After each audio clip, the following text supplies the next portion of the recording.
A few weeks ago, I was reading Kiyosaki's book called Cash Flow Quadrant Guide to Financial Freedom. There was a small paragraph that got my attention. In that paragraph, the author said that successful business owners increase their expenses, but successful employees increase their income. To me, this didn't make sense at first because I couldn't understand how increasing expenses can be a good thing for a business owner, but increasing income is a bad thing for an employee. I'll explain the reason in the following minutes, but first, let me tell you that if you have read Kiyosaki's books, you probably know that most of his books repeat the same information over and over. He usually gives 80% fat and 20% meat to his readers. In other words, 20% of information is usually new, and the rest is repetitive. So, I will try to give you the meat only, packaged as top 9 lessons. Lesson 1. Why don't you get a job? Kiyosaki says after several attempts to become a millionaire, he finally did it, but very quickly lost it all and became homeless.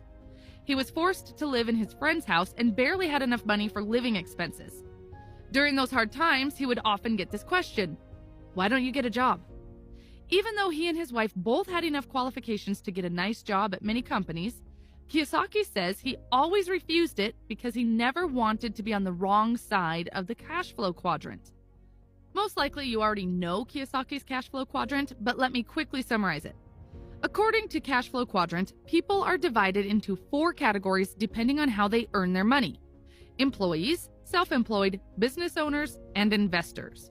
The author thinks that it's a poor choice to be on the left side of the cash flow quadrant because on this side, you have to work hard and pay high taxes.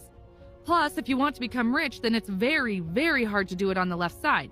That's why Kiyosaki never wanted to get a job, because it would automatically put him to the left side. On the right side, business owners and investors pay very low or no taxes because by law they can spend first and pay taxes on whatever is left. This is completely opposite to employees who pay taxes first and live with what is left. Kiyosaki says that successful business owners increase their expenses, but successful employees increase their income. As I said at the beginning of the video, to me, this did not make sense at first. Well, the reason is that if you want to increase your income as an employee, you have to work very hard. Plus, the biggest problem is that when your income goes up, taxes go up as well. You share a big portion of your hard-earned money with the government. On the other side, business owners focus on increasing their expenses because they get 2 huge benefits. First, by increasing their expenses, they reduce their taxable income and end up paying very low taxes. Second, if you look at their financial statements, you will see